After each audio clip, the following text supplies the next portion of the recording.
Okay, you may start whenever. Okay, thank you. Welcome. I am Senator James Gray. Today, we will be having a public hearing on one House bill, House Bill 291. Before we get started, I will read through the checklist to ensure that the meeting that we are holding is in compliance with the right to know law. As chair of the Senate Election Law and Municipal Affairs Committee, I find that due to the state of emergency declared by the governor as a result of the COVID-19 pandemic and in accordance with the governor's emergency order number 12 pursuant to Executive Order 2020-04 and its extensions, this public body is authorized to meet electronically. Please note that there is no physical location to observe and listen contemporaneously to this meeting, which was authorized pursuant to the governor's emergency order. In accordance with the emergency order, I am confirming that we are providing public access to the meeting by telephone with additional access possible by video and other electronic means. We are utilizing Zoom webinar for this electronic meeting. All members of the committee and select legislative staff have the ability to communicate contemporaneously in this meeting through this platform. And the public has access to contemporaneously watch and listen to the meeting on Zoom and YouTube and via the phone by following the directions and links provided on the general court website. We have provided public notice of the necessary information for accessing the meeting on the Senate calendar.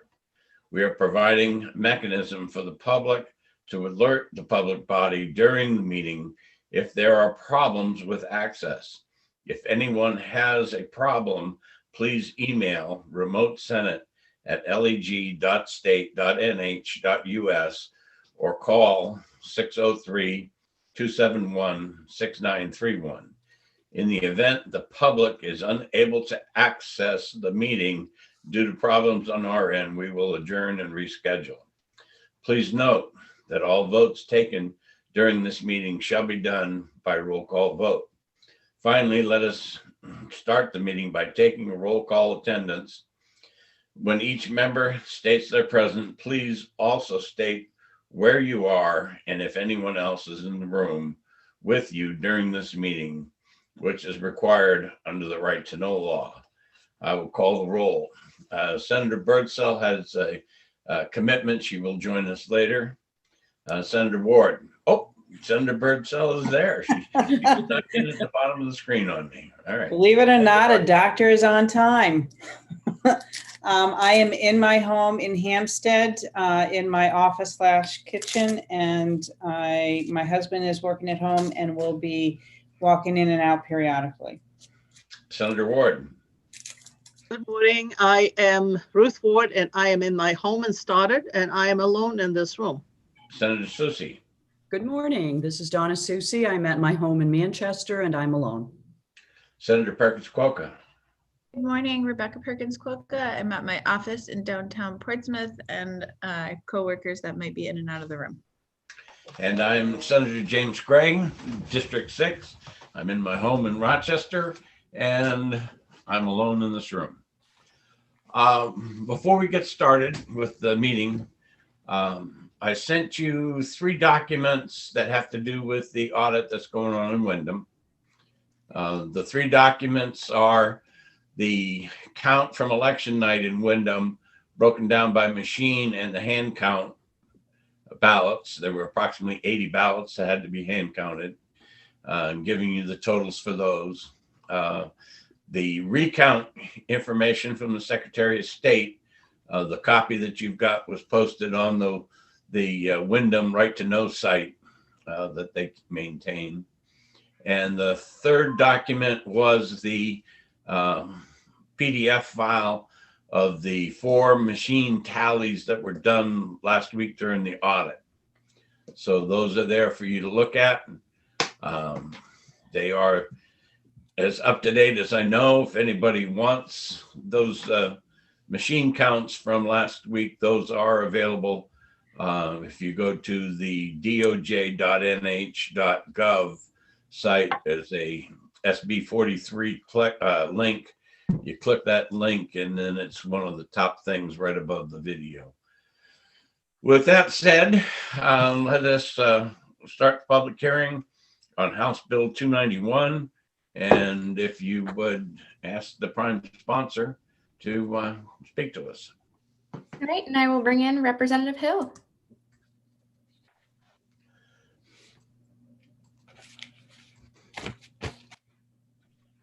Good morning.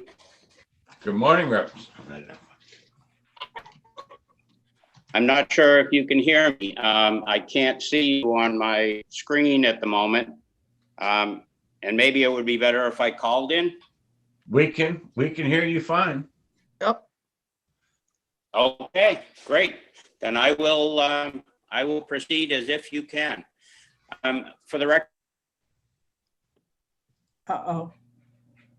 And now that we've got you on the phone, apparently you decided to drop out. So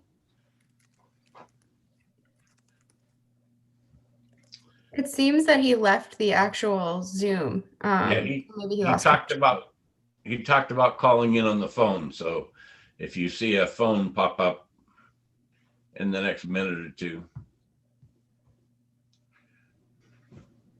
Representative Hill appears to have returned, so I brought him in again. All right. Yes, maybe it would be better if I called in, Senator. Again, when we hear you fine, but your internet connection may be a little flaky, and that's why you dropped out the last time. But let's try it one All more right, time well, this way. And if you do drop out again, then call in and we'll bring you in that way.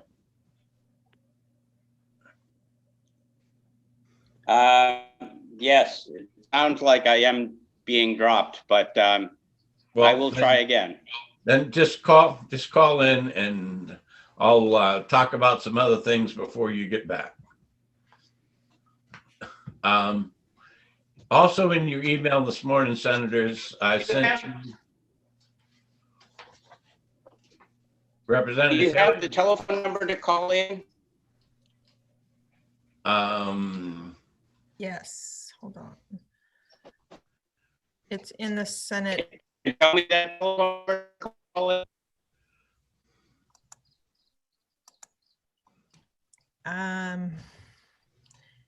Do you have that right there, Kirsten? I'm pulling it up right now. I can Thank you. email it to Representative Hill. Yes, thank Okay, you. I'll do that. Okay, again, I emailed you a copy of a redraft of House Bill 263. It encompasses both the stuff that's in 263 and 391.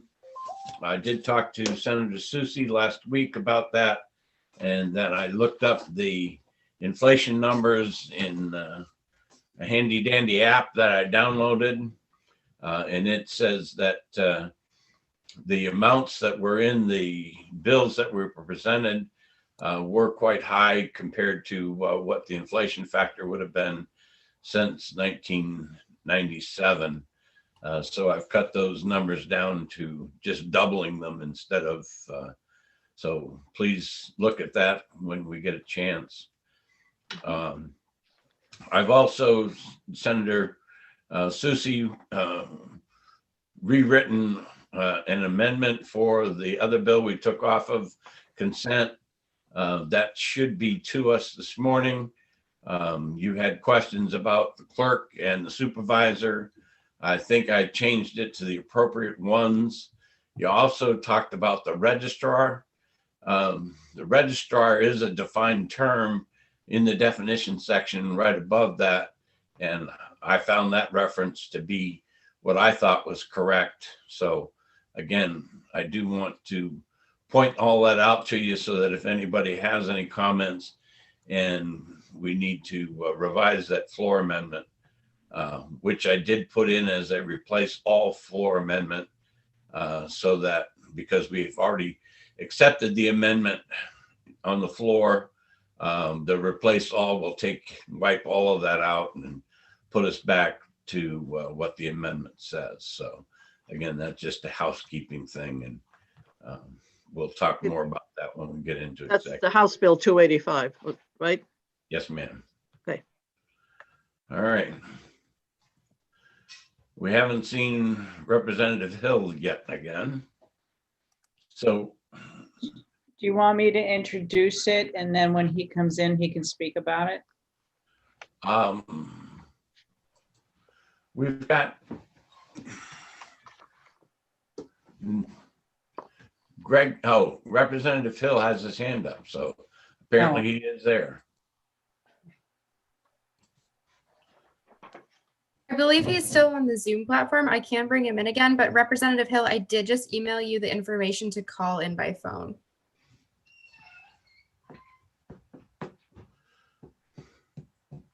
If there's anyone else that wants to talk on this bill, then I'll have Senator Birdsell introduce it so that you can speak. But we only had the one person signed up on the sheet, and that was Representative Hill. So, Great. Kirsten, why don't you try bringing him in because maybe he fixed the other problem. Here he is. I think I did fix the other problem, but it's very frustrating to be sitting on the phone. I'm here, and I know. enter a thing. For the record, I am Representative Greg Hill. I am here introducing House Bill 291 to you. I represent the town of Northfield and 1/3 of the city of Frank, New Hampshire. This bill too may seem a little bit common to you. We had this same discussion a year or so ago, and then we got COVIDized, I guess. But it would seem to me the history of this goes back much more than last year.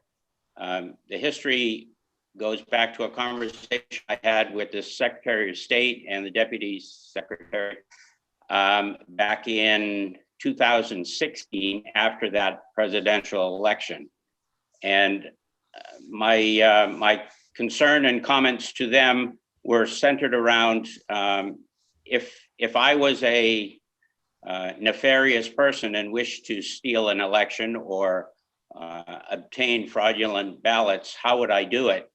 And after long and considerable discussions and conversation, this is how I would do it. I would do it with mail-in absentee ballots because it seems that there is no difficulty getting large numbers of people that are on our checklist but do not intend to vote in the next election. And I'm happy to explain how you would obtain those lists if you would like. From there, my concern is how would I identify if such an instance had taken place? And that's where Deputy Scanlon and I spoke with the folks down at what used to be Fruit Street. I think it's Independence Lane. No, I don't know what it is called now. The HAVA people.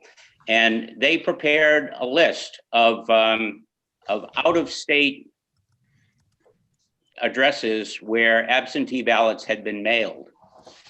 That in and of itself isn't a problem, except for the fact that we saw multiple ballots going to similar addresses. And that too can be explained, but we have no idea where those addresses are. And it's very difficult to follow up and try to determine if there is a problem. Some of the explanations for those multiple ballots going to the same address might be explained by college students going to a similar college. Some might be explained by snowbirds going to a place with their own central mailing address, like the Villages in Florida. But there were others that were unexplainable. One that was pointed out to me was a high-rise apartment building in downtown Boston, expensive apartment building. And yet, I think 14 or 15 ballots went to that address inside that high-rise apartment building. So we determined the RSA only allows individuals to see these addresses if they have a court order to do so, and then the Secretary of State. So this bill would allow the Secretary of State to get information and would be able to, or would be required to record four categories that you see at the bottom of the bill highlighted. That will give us sufficient reason to at least transparency in the situation and know whether there are multiple ballots.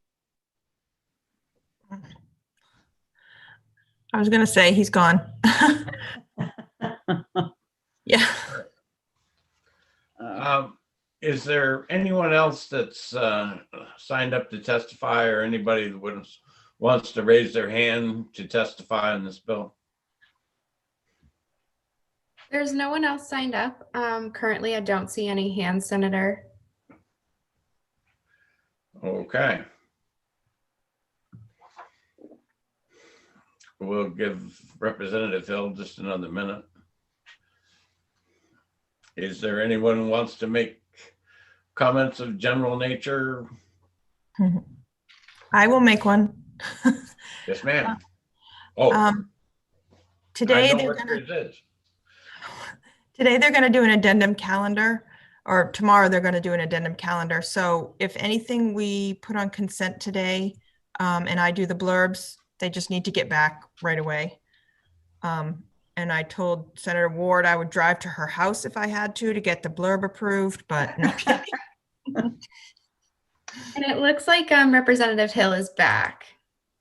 Okay. Representative Hill.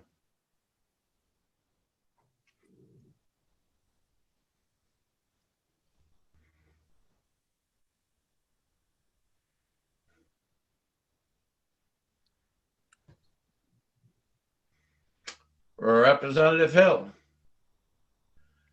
Representative, if you can hear me, and Kirsten has sent you the call-in phone number, let's try that. All right, I am back here. We'll try the phone number, and I put in my testimony. I will call that number right now. All right, because you're breaking up right now too, so.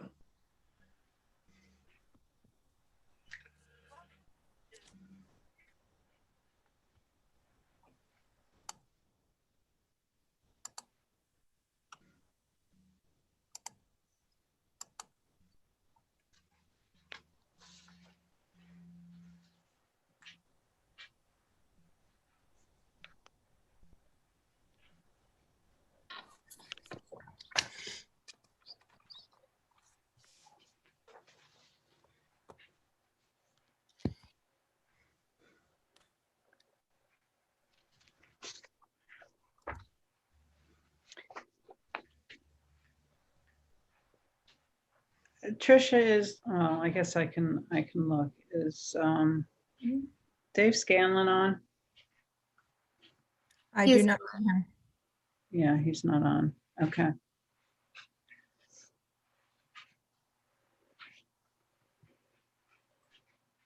Probably in Wyndham. Oh, true. Very true.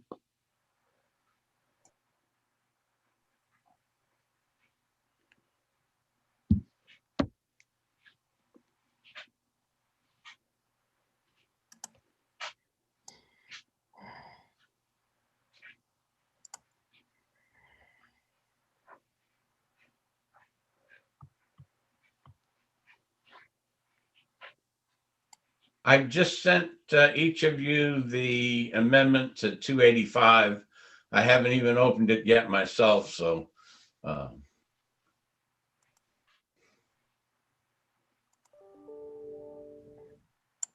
I hear it arriving at somebody's mailbox. That's me. I will put it in the OneDrive folder too.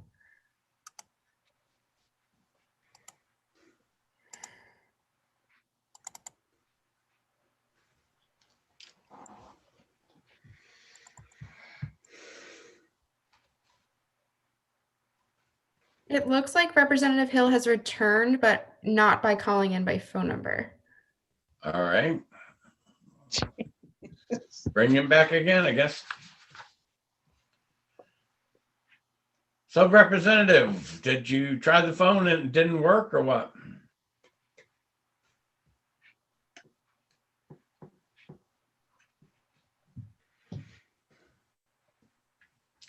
You are muted, Representative Hill.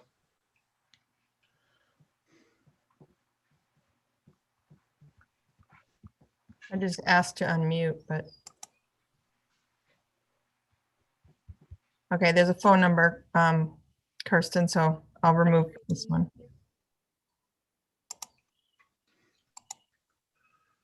4027. If you identify yourself, please. And you can unmute by pressing *9, Representative, if that's you on the phone.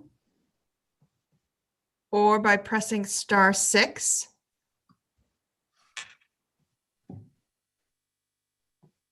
There you go. Hello. I'm here. Yes.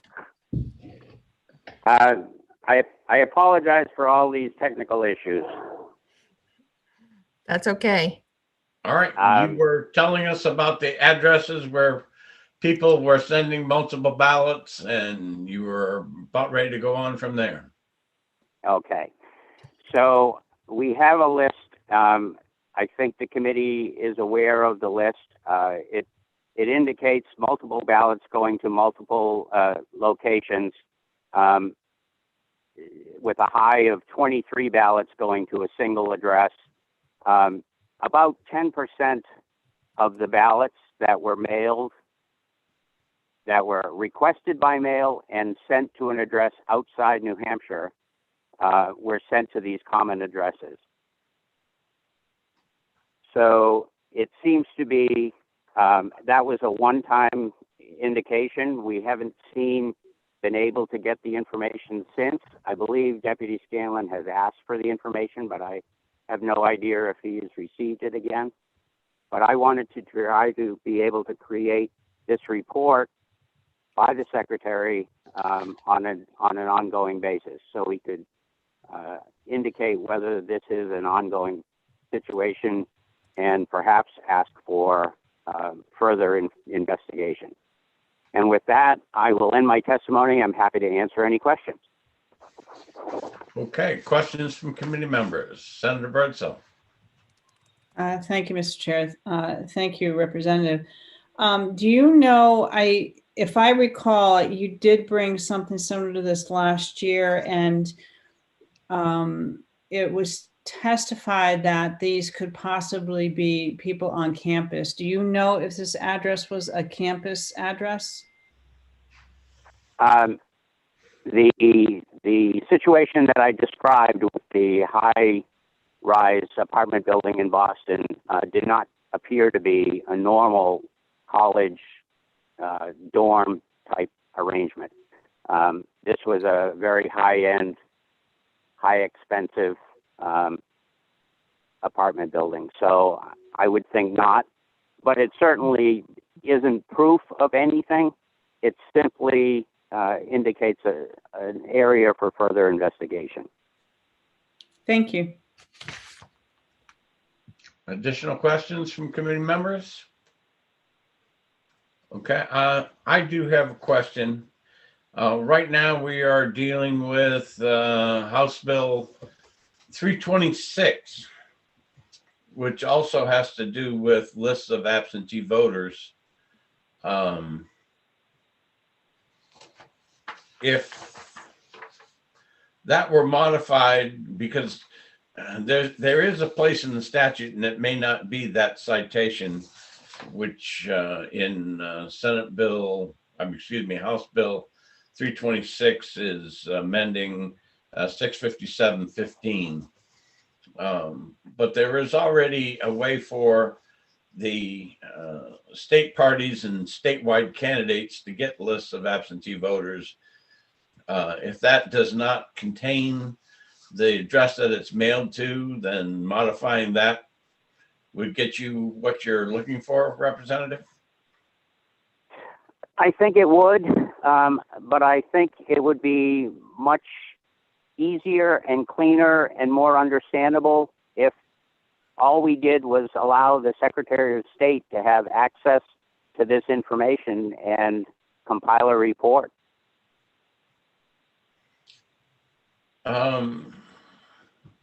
Okay, I think we'll discuss that point probably during the exec session. So I would have no doubt. all right. Additional questions from anybody? Anybody in the audience that wants to speak, please raise your hand now. And I'm not seeing any other hands, Senator. All right, seeing none, we'll close the public hearing and we'll go into executive session if we have a motion to do so. So moved. Second. All right, we have plenty of go-tos and we have plenty of seconds, so we'll call the roll. Senator Birdsell, Yes. Senator Ward, Yes. Senator Susie, Yes. Senator Perkins Cuoco, Yes. and the chair votes yes.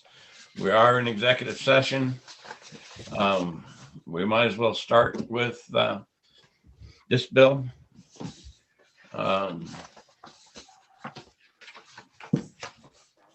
And I guess if Deputy Secretary Scanlon is not on the line, then I don't know that I want to do anything with this one first, because I want to ask him those questions. If the list that's provided to the state party is already has the address it's mailed to, then I believe that through the state parties, we can take care of this.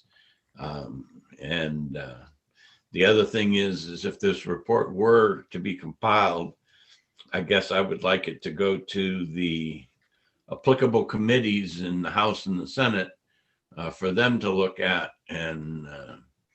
But comments from other senators on this bill? I just want to say, I do have a request out to Deputy Scanlon, and like Senator Susie said, he's probably tied up with the Wyndham audit. So I do think we need to hear what the Secretary of State's office has to say too. All righty. Seeing no other comments, we can move on to some of the other stuff that we've got. Again, I want to mention the audit. From my cursory review, the only race that seemed to have a difference between the machine counts that were done on election night and the machine counts that were done in Wyndham was the state rep race, and that an explanation of that. I don't think it's for us to conjecture on any of that right now and let the audit continue. I want to apologize to the Secretary of State's office for saying that the most likely thing that was wrong was the recount that was conducted by the Secretary. I'm hoping that recount will be borne out. But the thing that the committee needs to think about as we go along is what are we going to do with the machines in the next election? Audits, if there is a smoking gun in one of those machines, then, fixing that.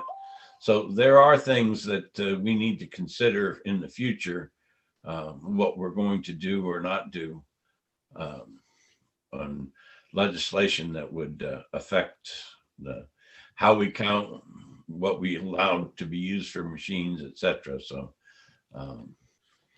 it would have been a lot easier had the recount been the problem. We could fix that real easy, but with the machine being a problem, it may have big implications on what we do a year and a half from now. So, all right, comments on that from anybody? All right, we're moving on to 263, which is the one you got first today. Again, that takes and combines those two bills, 263 and 391. I know that there was comments that taking the $25 to $100 was going to change the way we finance elections, I guess, in New Hampshire is the best way to say it. So I'll open it up for comments on, we'll start with the 263 as amended, which is both of those bills, and comments that you want to say about those. So have at it. Would you like me to put the amendment up on the screen? That would be good for the audience, yes.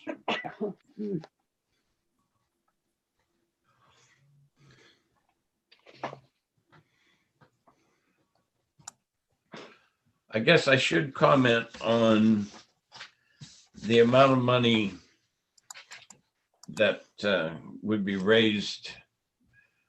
And the section that I'm going to talk about is down near the, I think it's near the bottom of that page. But I don't have my copy with me. Page 2, right there.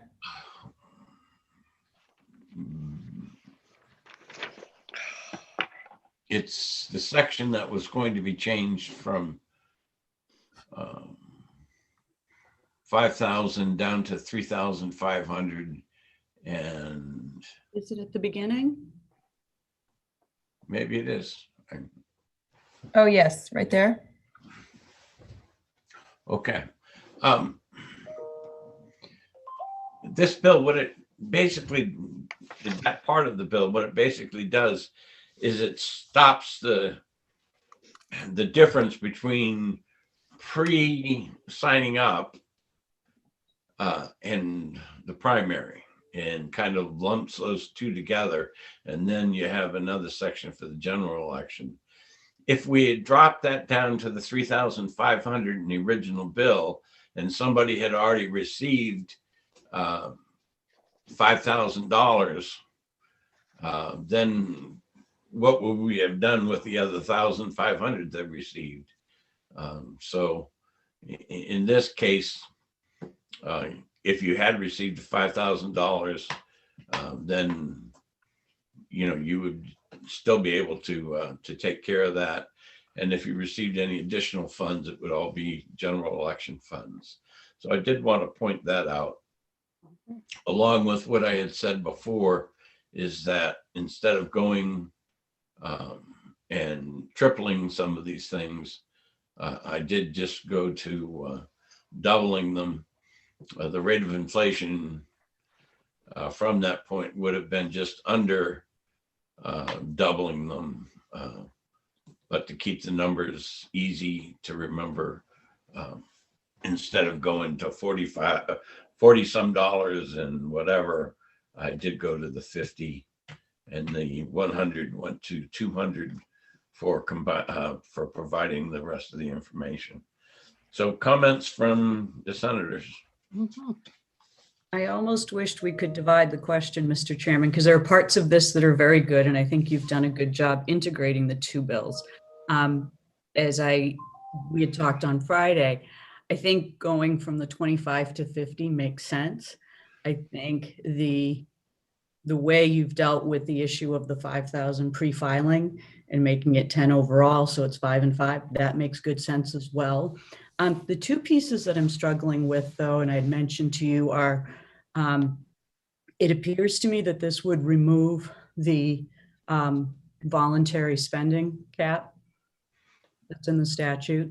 That was one concern. And then the other was, if we raise the amount that triggers reporting from 500 to 1,000, given the number of very small campaigns we have, particularly for House seats, I think it eliminates a significant layer of transparency that currently exists. I think a lot of people running for the House, particularly single member districts, probably spend a lot less than $500. So we're not seeing a lot of that spending now. If you increase it to 1,000, that's that many fewer candidates that we might see. So as I said, there are parts that I think are really good. There are parts that I'm not quite comfortable with, but that's sort of my initial take. comments from other senators before I comment? No, I think Senator Susie does bring up, at least, for me, at least one good point, but I'll listen to what you have to say. I'm willing to put back the voluntary spending limits. But one of the reasons that it was in there is that it was the trigger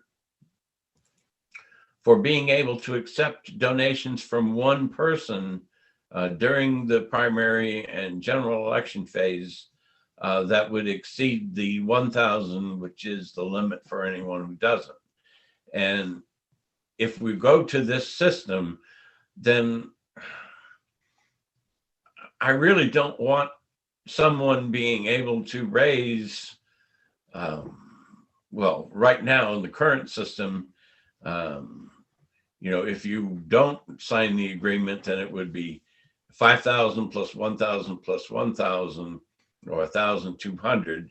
If you sign the agreement, then you're talking, I guess, 5,000, 5,000, and 5,000 for $15,000, which in a House race, 5,000 is probably more than the voluntary limit anyway.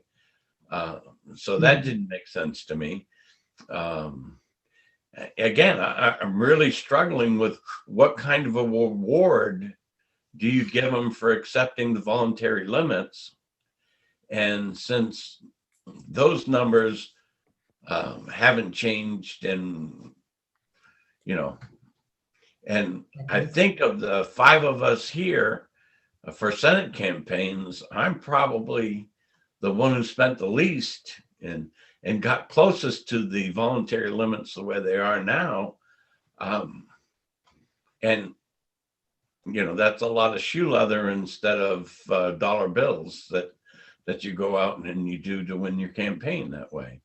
So, if you can give me something that says, all right, if you do, adhere to those voluntary limits, this is the reward that you get. I'm willing to try to put it back in if we can come to agreement on that. The other issue was the $1,000 for the House campaigns. The trigger. When I first ran for the House, back in, I guess it was 2010, I ran as a undeclared candidate for the House. And even at that time, I was able to buy signs and do an awful lot of things with and staying under the $500 limit. I couldn't do that anymore and run the same kind of a campaign that I did at that time. I wouldn't even come close to it. I would have to file all those financial reports. And, again, if we are going to raise the limits, then they should be raised for all. Every time one of these House candidates, and there are candidates out there, even for Senate, if you go through and look at the reporting that is done, there are candidates who have, and I'll speak both the winning candidates and the not successful candidates, that haven't filed all the reports that they were supposed to file, especially the after election and pre-election campaign reports. The ones during the actual primary and general election, they do better. We've already talked about reports that people file that are illegible, that are in type that's so fine that you, if you fax it, you cannot read it, and dealt with that issue. So there's a lot of things going on. And if we take and impose those reporting requirements on those candidates, I think, again, we favor the incumbent over the candidate who is just trying to do this for the first time, because they have the experience in doing those reports. They understand it. We've got candidates, who are successful that never reset their dollar figures on their reports. So it looks like there's, lots of money there, but it's just that they never reset the amount like they were supposed to. That on the report, it's supposed to be A plus B plus C equals D kind of thing. And there's no way if you look at those reports. So, I understand we want transparency, but if we keep on increasing the Secretary of State's workload for candidates who don't understand how to do those reports to begin with, for a one district campaign, and to your comment, Senator Susie, if you want to put together an amendment that takes those things, we do have the two bills, and we could do it that way. Then you would have to resolve those issues to put together your amendment, and we can put this off. But I think that 263 as amended is a reasonable approach to all of this. So I guess I'll shut up now and let everybody who wants to raise their hand, raise their hand.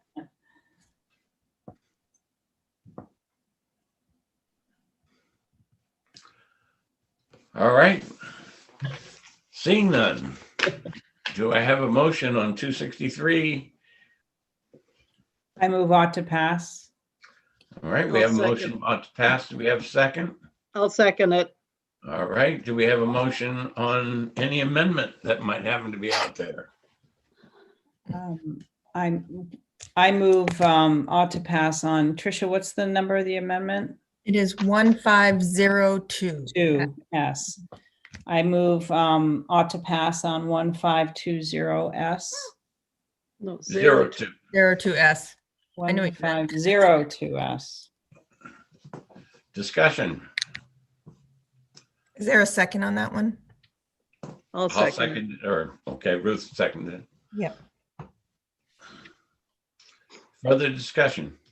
Just one last thing, not to repeat what I said earlier, Yes. Mr. Chairman. I do appreciate all the work that you put into this, but I'm reminded of something Deputy Scanlon asked of us, and that was perhaps doing a study committee to look at all of the campaign finance laws, because they have gotten to a point where I think they are very difficult for even the most well-intentioned people to follow. So that might actually be a friendly amendment. It's just to create the study. Possibly we could do that with 391. 391 or 291? 391. 291. 391 is the other bill that was incorporated into the amendment Oh, to 263. oh, that's a good idea. Okay, so we'll call the roll on the amendment. Senator Birdsell, Yes. Senator Ward, Yes. Senator Susie, No. and Senator Perkins Cuoco, No. and the chair votes yes. It's 3-2, and we're at the main motion, ought to pass on the bill. Comments, questions? I'll call the roll. Senator Birdsell, Yes. Senator Ward, Yes. Senator Susie, No. Senator Perkins Cuoco, No. and I guess I will take that one out. You gonna vote on it, Senator? I thought we just did. Oh, you didn't say your You vote. didn't. Oh, Yeah. I vote yes. Okay. I apologize. Okay. I figured Okay. you were a yes, but I am a yes. just saying. Okay, so since we're on the issue, 392, You too? Do we 391. want this to be a legislative committee or do we want this to be a commission? If we're going to change it to a study. You're on HB 391, correct? Right. Mhm. Yep. I don't know, I think a commission is an awful lot. The I mean- only thing I'm thinking about if we did a commission instead of a committee is we could have a designee from the AG's office and a designee from the Secretary of State. So maybe 3 legislators and 2. Okay. It's just a thought. Senator Susie? I'm Since this- tasked with drafting. I get it. I know. Senator Susie I is knew going- what you were going to say, Mr. Chairman. is going to provide us with an amendment to look I would at. be happy to. And Are we gonna, is that gonna be on the floor or is it going to be, we'll vote on it next week? we'll do it next week. Okay. I think that, Add it to my to-do list right away. yes, ma'am. All right. All right, Before we go too far, I want to just bring up 285. That is the one that you just got in your email from me. I haven't seen the amendment yet. Put it up. It just came out this morning. It was emailed to us. Probably less than 15 minutes ago.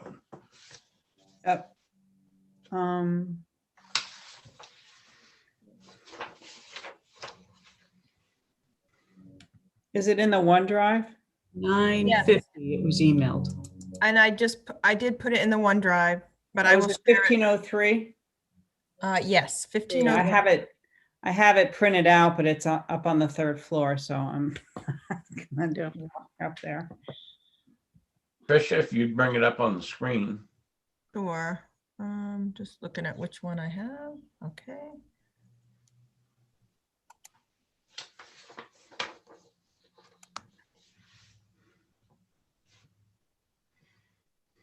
We're gonna need it bigger than that. Okay, if you go down around line 28.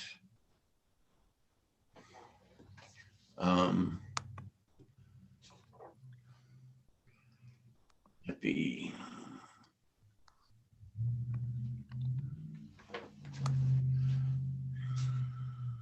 Right here.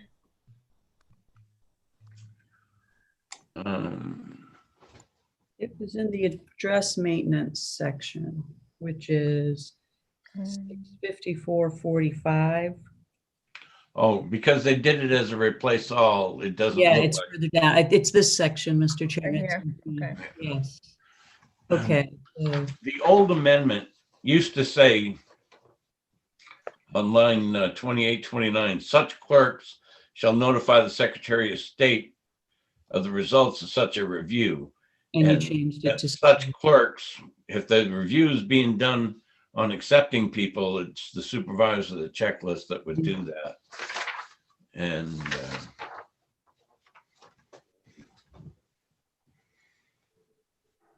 That was, Senator Susie, that was your first That was concern, one. correct? Yeah. Okay. Any voter appear to be a duplicate registration. So on end of line 15.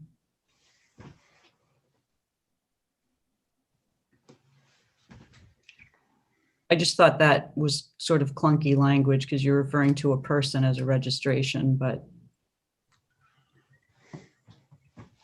on 15, yeah, at the end where it says, should any voter appear to be a duplicate registration? okay.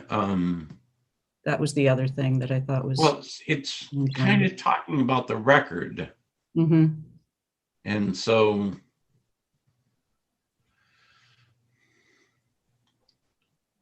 I guess I don't have a big problem with it. But Should any registrant appear to be a duplicate registration? Or could you change B to have? Should any voter appear to have a duplicate registration?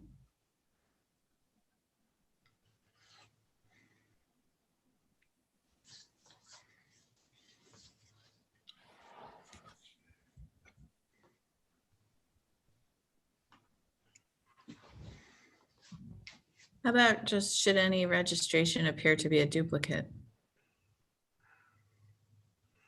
Yeah, I can do that. That works. Yeah.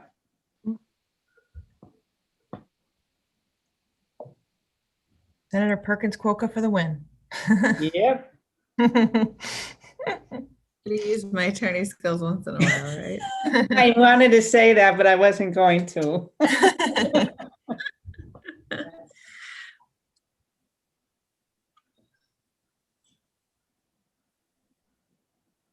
Both of those work for the amendment language. The only other issue I had, Mr. Chairman, was that I think the data points that we're offering are too limited. I think they're going to result in too many positives, but I didn't think there was an appetite to change the number of data points that we look at. The more data points you have, the less, hits you're going to get. Now, to actually get fewer hits, if you compare what we did under the previous system that we used to look at national data on, and we use it what Eric, the problem is that we don't right now require social security number, driver's license number to be included in the voter registration material for people who are voting for the first time or getting a driver's license for the first time. They have to produce their social security number, especially if they're doing a federal license that they can travel on. Real ID. Yeah. But right now, that's not required to be retained in the database. Certainly retaining those last 4 digits would be something that we might want to consider in the future if we are going to share information with the DMV. Would help to protect the privacy of the social security number, but still, provide that information for the being able to purge records or suggest records that might be purged, is probably a better way to phrase it. Mm-hmm. And certainly that's something that we can look at. But if we try to do any of that in this legislation, I think that we're getting more than we can handle for the time period. All right, so with the one suggestion on talking about the voter and taking that out. If there's any other comments, since this isn't, it'll be a floor amendment. Does anybody want their name on the floor amendment besides mine? Senator Birdsall. Okay, anybody else?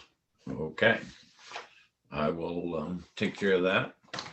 Okay.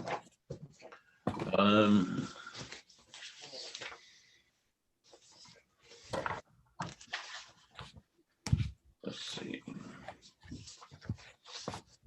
Mr. Chair, you have House Bill 98, which is the primary. Yep. I've got to call in. I called in the Vermont Secretary of State's office on Thursday afternoon. I still haven't heard back from them. I'm going to try them again this morning as soon as we get off, and then I'll give Senator Susie a call and see what we can do about putting something together. Okay. So I'll put that in my next week file. I have Uh, 326.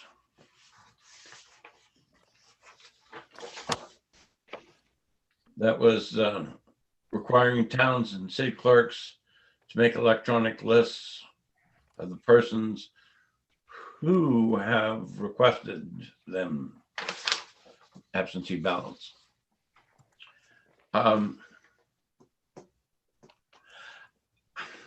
I don't know that the new language added by the prime sponsor does a whole lot for me. This is the bill that at the hearing, the prime sponsor was not there. The only one that testified was the Deputy Secretary of State. In the hearing report, Senator Birdsell asked some very pointed questions about this. If I were going to modify it and take out all of the new language added and put in, if requested, this list may be supplied electronically from the information in the statewide centralized registration database. Mhm. I think that that accomplishes what the title of the bill is. It means that you can get this list electronically. So I guess I'm open to comments from anyone on either what you want to do, I guess. I'm sorry, go ahead, Senator Ward. I'm just wondering, since David said that it's information is already provided, do we need this bill at all? Well, I think what this bill, this section of the thing, of this statute says that the candidates can get the list and how, that they can only get the list in their section, et cetera. Mhm. But it doesn't speak to being able to get it electronically. And so that's one of the things that I thought the author of this was trying to do, was to get that list electronically. And so that's really all I was trying to put into that. And if it's all in the centralized voter database to begin with, and it's able to be pulled up by hitting a button. Mhm. And it electronically would not, if we go back to RSA 91A, if it's provided electronically, there would be no cost for it either. So can that be just a committee amendment? Of Um, deleting the new section and adding that sentence that you proposed? It could be. I've sent those words to the deputy secretary and did copy Trish on it. Mhm. And you can, to make sure that I've read it correctly, Trish, if you'd read the words that I sent to the deputy secretary, I'd appreciate it. Yes, I will.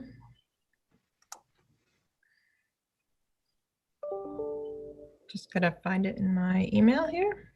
Okay.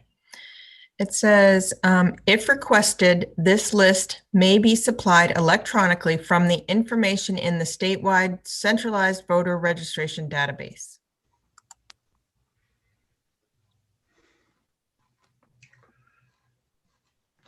So comments about doing that as a committee amendment?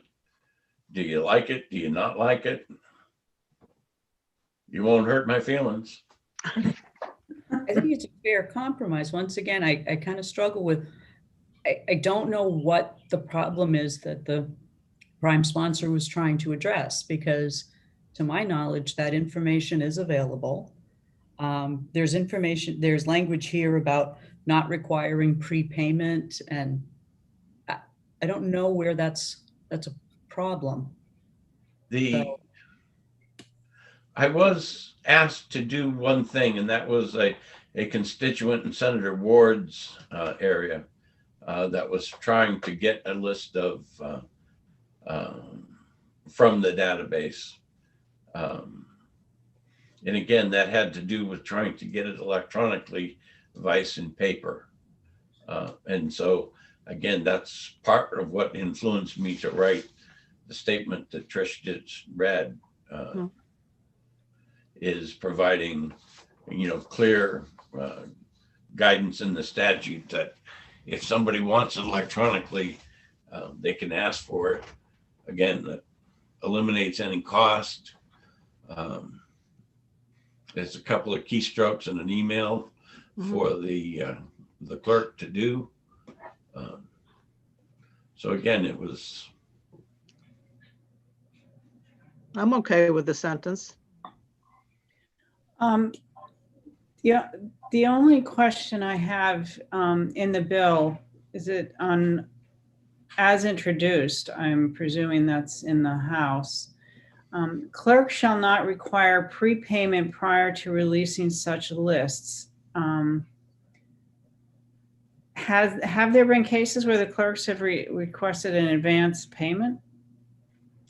I mean, it doesn't look like the prime sponsor showed up to testify.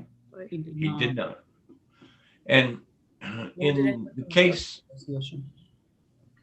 I didn't hear you, Anyone from the Senator. Clerks Association. No one was. Yeah. In the case of the constituent in Senator Ward's district, the particular person that was trying to get the list spent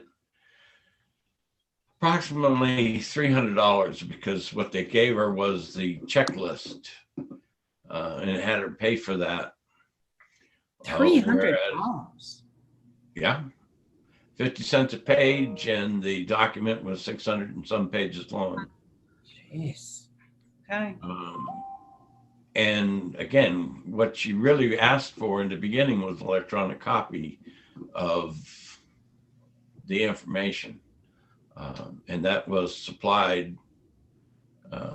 later on after Senator Ward and I and a couple other people talked to the deputy secretary and worked out what statute would and would not be applicable.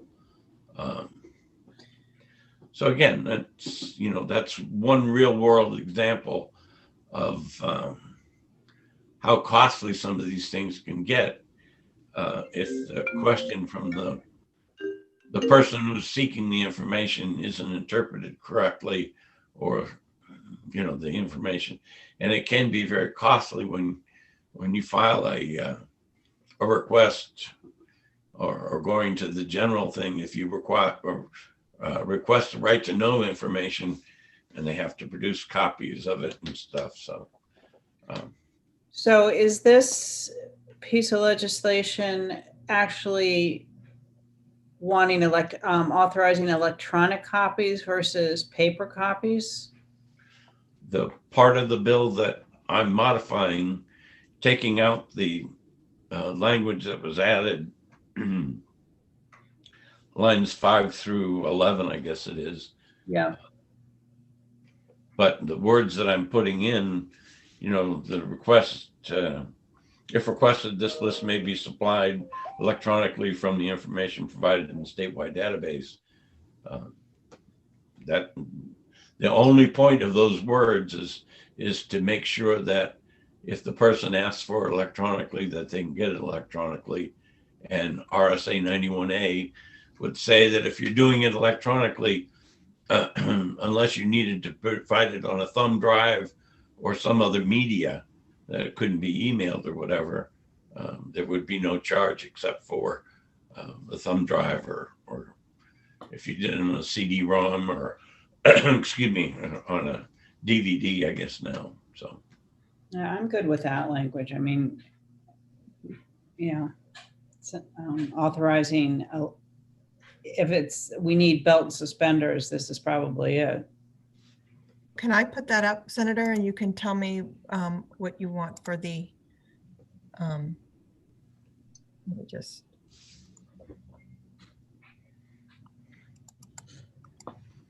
okay, so the bolded text starting on line 5. Correct, yep. And going all the way down to the end of 11 Okay, would all come out. all of it come out. Okay, And the Yeah. text that you read before from the email okay, would be inserted in its place. all right. Thank you. So I'm assuming we have a motion ought to pass on the bill, Motion. and I'll second it. So the committee amendment, does everyone understand what the committee amendment will be? Mhm. Yep. Okay, so we'll vote on the committee amendment. Senator Bertzel, Yes. Senator Ward, Yes. Senator Susie, Yes. Senator Perkins Cuoca. Yes. The chair votes yes. Now we'll vote on the bill as amended. Comments first. Seeing none, Senator Birdsall, Yes. Senator Ward, Yes. Senator Susie, Yes. Senator Perkins Cuoca, Yes. and the chair votes yes. And do we have a motion to go on to consent? Yes. Second. Motion second. Call the roll. Senator Birdsall, Yes. Senator Ward, Yes. Senator Susie, Yes. Senator Perkins Cuoca, Yes. and the chair votes yes. Is there anybody that'd like to take this out? I'll take it out. Okay. Okay, Senator Ward, Gotta get the blurb back fast. I know, yeah, I was gonna say. That blurb's coming to you. I'll hang by my computer all day waiting for Okay. it. all right. Okay, so just how we have, what do we have left? 291, Yes, Well, 98. 292 was the next one I was going to bring up today. Oh, okay. And but yes, we have three more that we haven't talked about today. That's 291, 292, and 555. we're going to get there. So 292, it has, in my opinion, a major flaw where down at the bottom of it, it talks about the checking the signatures. Because right now, there is an injunction on the state that we cannot check those signatures. Okay. And if you take that away, I think the premise of the bill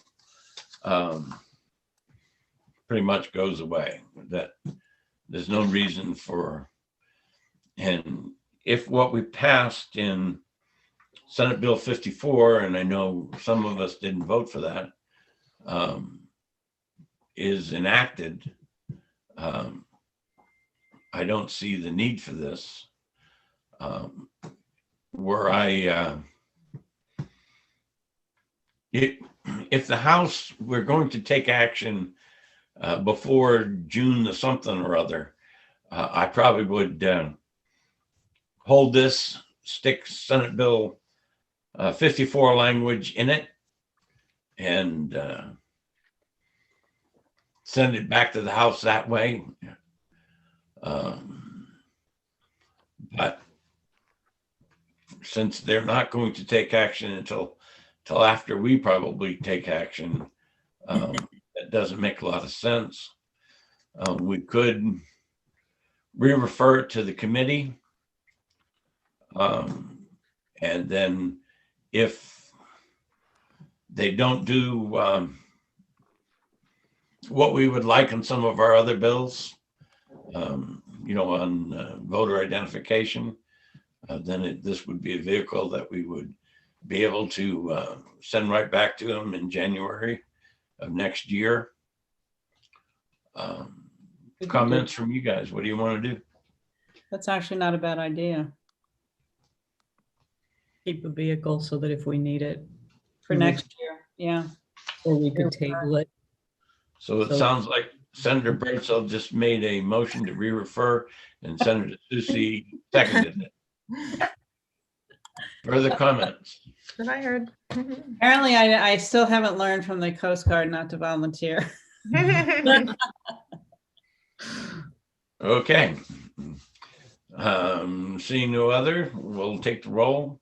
Senator Bertzel, Yes. Senator Ward, Yes. Senator Susie, Yes. Senator Perkins Cuoco. Yes. And the chair votes yes. Do I have a volunteer to take this one out? I'll take it. You want Should it go on Senator consent? on consent? Probably not if we're gonna use it, right? Do you think we're gonna table it? It's I- probably gonna Because go then we back. need thirds to If- take it. We don't If we want to take- re-refer it, I wouldn't want to table it. Right. To pull it off the table, I need to get a vote, okay? Mhm. And re-refer, I can haul it out at any time in the committee, get the committee to do whatever, and then send it right back. Yeah, it's the same deadlines but it's fine. So do we want it on consent? For Senator Susie's point, if I don't think I'm gonna meet the deadlines, since we haven't voted against it, I can bring a bill back in next session Mhm. to take care of it. So again, I thought re-refer was the better option, but Sure, move consent. okay. We have a motion for consent. Second, I will second it. Okay, we'll call the roll. Senator Birdsell, Yes. Senator Ward, Yes. Senator Susie, Yes. Senator Perkins Coca, Yes. and the chair votes yes. And Senator Birdsell, you still get to take it up. Okay, fine, be that way.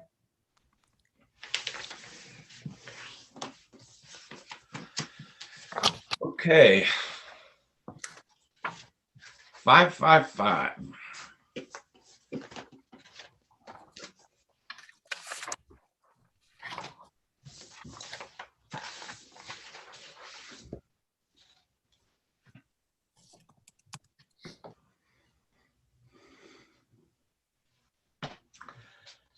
This one was one that I was supposed to work on. And half. Let me bring the bill up on my computer.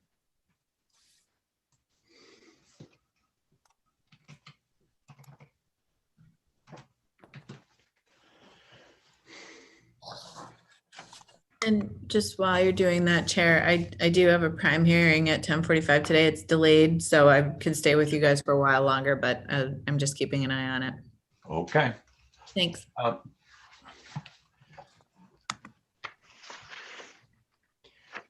This is the one which which the prime sponsor would add the information about person confined. I tried to take a look at the overall list and try to shorten it up. And there are things that could be done to do that. Like taking a definition for absent, okay?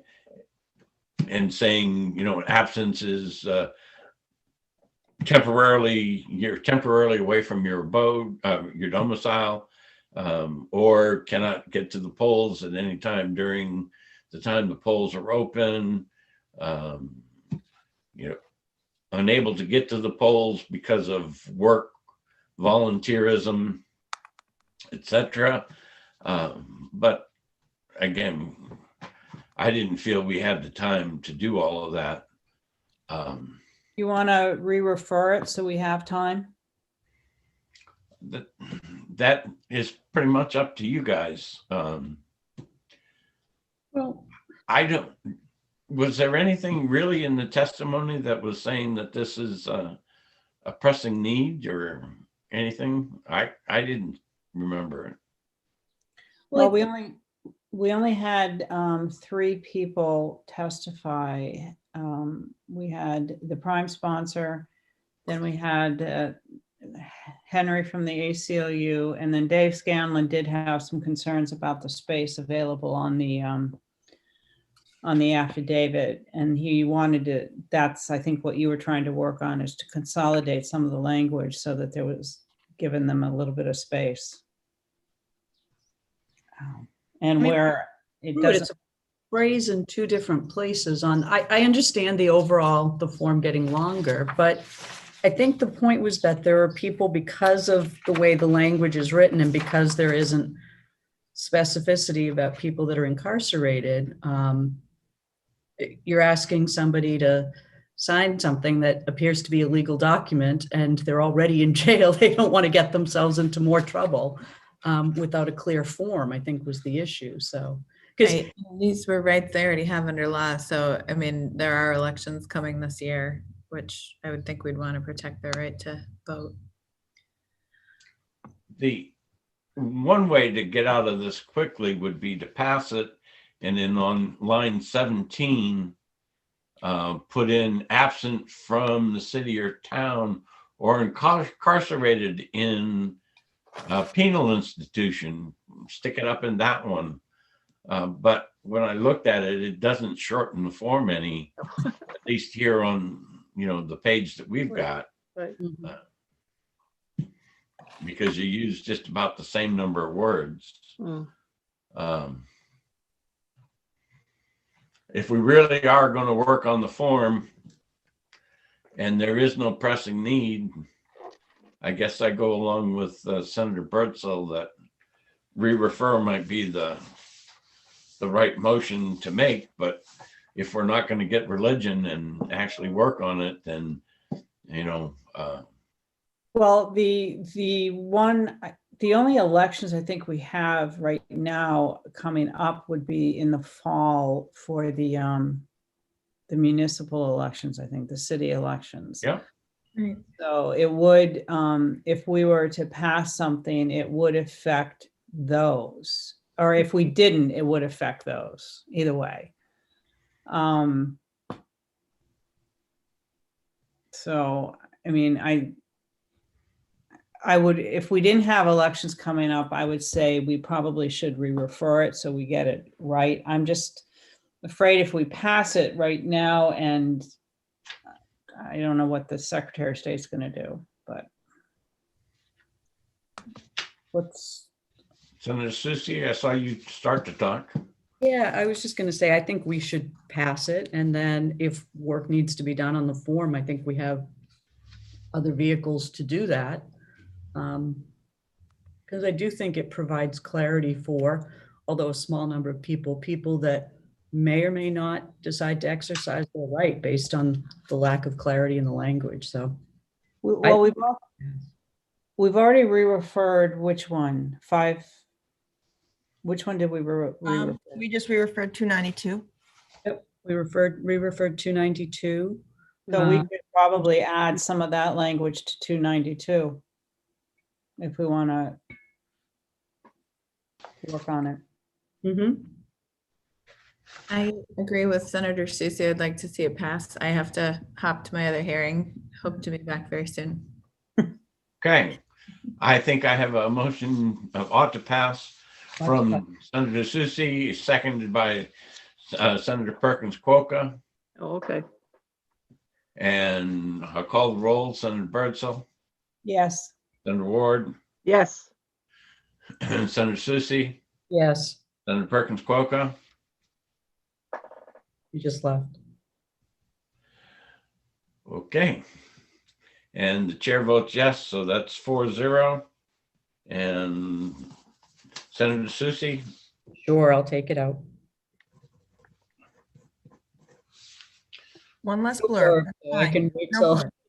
tomorrow. Well, if Senator Perkins Coca comes back while we're still, we can reconsider and do 5-0. Yep. yes, ma'am. All right. I'm writing your blurb as we speak, Senator Birdsell. Yeah, I'm probably the worst offender of not getting back to you, so. No, that's okay. We're down to 3. And 2 of them we've already said we are going to wait on. Mhm. the last one is 291. 291. No, 291 was the hold. And I think that's everything. Yeah. And Because then we have 98 and 391. Right.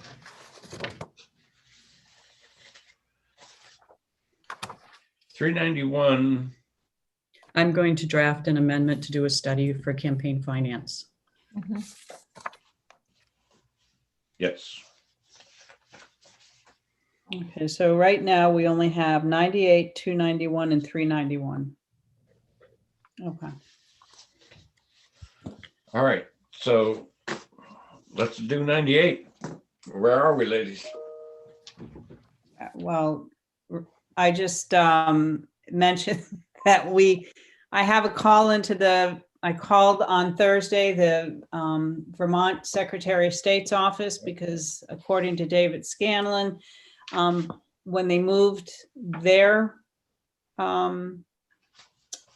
primary, it increased. So I wanted to talk to them and actually get it from them, because I think they moved it to August. So I haven't heard back from them. I had mentioned I was going to try and contact them shortly right after we got off the phone. I don't think they're working in the office, by the way. So I actually might try and email them as well. And then I was going to call Senator Susie after that and kind of go over it. Okay. So I'm asking for another week, I guess. Yep. So that's on hold. The study commission and 291, we talked about that being on hold. Senator What Perkins are your quote thoughts was about? texted it's going to be about 5 minutes. So Okay. that's helpful, just so that we're aware of her timing. Well, then let's talk about 291 then.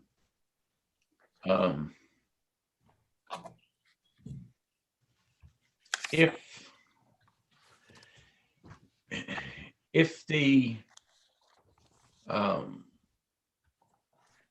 list that we can get from the Secretary of State has the address that we want, do you want that information to go to the committee, to someone who requests it, to the secretary, to the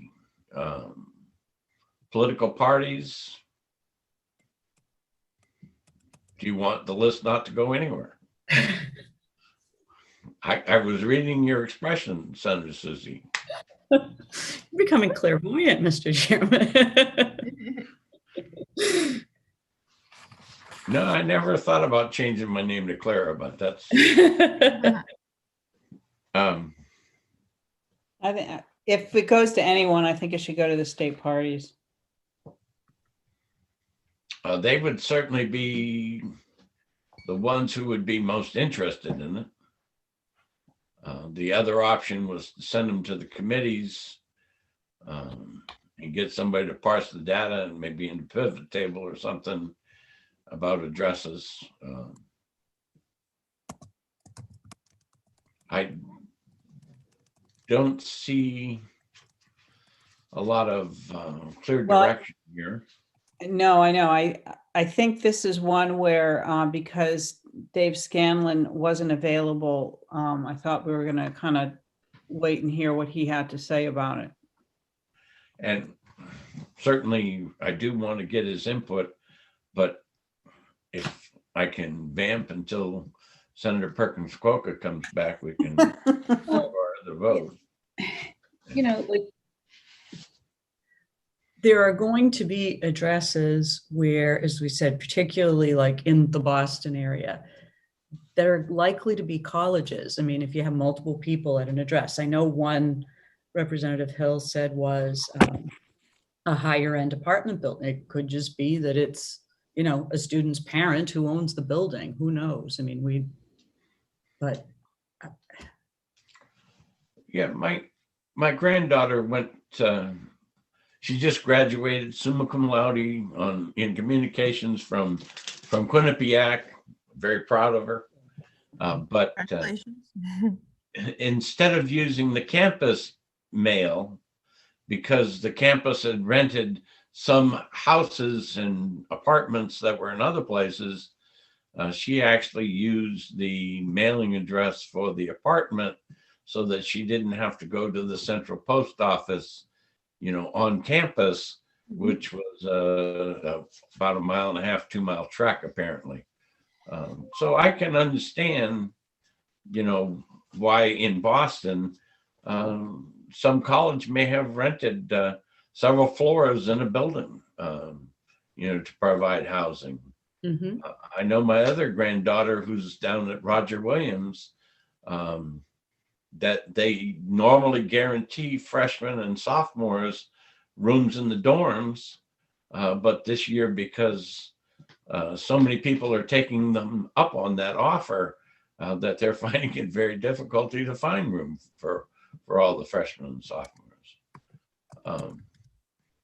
And certainly during this past year, because of COVID and trying to create more distance, it wasn't uncommon for some colleges to actually rent hotels for quarantine space. And all of that being said, there is, if you never look for an issue, you're never going to find it. If we never audit the results out of our machines or tabulators, we're never going to find out if anybody messed with them. So there is some, reason to do things that are reasonable to check for things, and providing the information to the party who might be more inclined to look at that data for that, and then bring any issues back to the committee. Doesn't seem unreasonable to me. Although you would get a less biased opinion if you brought it to, in this case, Senate election law and municipal affairs, or the House election law.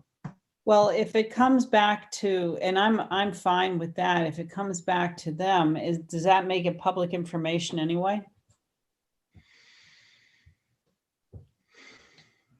I think if it's presented to us, it is. Yeah. Well, if it's presented to those committees, or to the state parties, I mean, Well, maybe it should be presented to the committees first and then made it public to the parties if they want it. But they have to request it. All right. So I'll write down the question for Deputy Secretary. Is it public? Senator Sousa, you have a quizzical look on your face. Yeah, the parties, if we pass that other, and excuse me, I don't remember the number, that other bill we had done the amendment on that would allow the parties to get access statewide, not just the candidates, to the database as subscribers, which they would pay for. Wouldn't this be just generating a report that has one other field that they wouldn't have had before? Oh, Senator Perkins' quote was back. I'm not sure whether that's the statute they use to provide it to the parties or not, because that one does talk about candidates and. Right, so it's statewide candidates, and then the amendment that we drafted would add it. Yeah, allow it the may. parties. So maybe, I think it's worth asking Deputy Scanlon if that's. Yeah. Once again, Polka is back. He is. Do I have a motion to reconsider our vote on HB 555? So moved. Second. So moved and second. Senator Birdsell for the vote. Senator Birdsell, motion to reconsider? Yes. So Senator moved. Ward,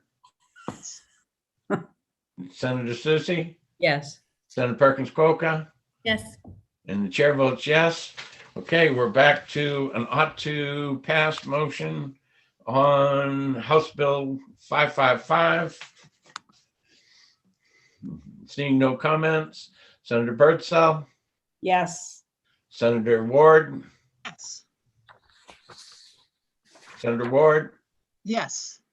Senator Susie, Yes. Senator Perkins Coca, Yes. and chair votes yes. And do we have a motion for consent? So moved. Second. Take the rolls. Senator Birdsell, Yes. Senator Ward, Yes. Senator Susie, Yes. Senator Perkins Coca, Yes. and the chair votes yes. And Senator Susie, you still get to take it off. Okay. I'll be on the lookout, Trish. Watch it. All right, with 3 bills left to go, what time do you ladies want to meet next week? And 10? Fine. Yeah. We only have 3 bills, so we'll have 290. Did we decide what we're doing with 291, or we're going to have Deputy Scanlon? We're going to talk to Deputy Scanlon. We asked the question whether it was public, or whether or not adding another field to the other bill, if it isn't there already, was appropriate. so And- if we add another field to the other piece, then would this make that 291 moot? If 291 covers the issue, and the parties can get it by requesting that information via that, I would think it was moot, but again, I'm only one vote in the 5 of us. Okay. And the other 2 are, Hey, once again, I just don't know what, the way this is drafted, what it actually yields. Which one? again, 291? Yes. Okay. and I guess the question on 291 is, if it were to be modified, or, it may be the vehicle we would have to use to say something about the other one, since we've already acted on that, but we'll work it out next week, starting at apparently 10 o'clock.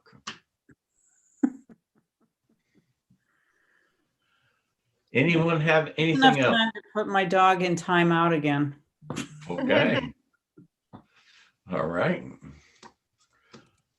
All right. Seeing no other discussion, I would entertain a motion to come out of executive session.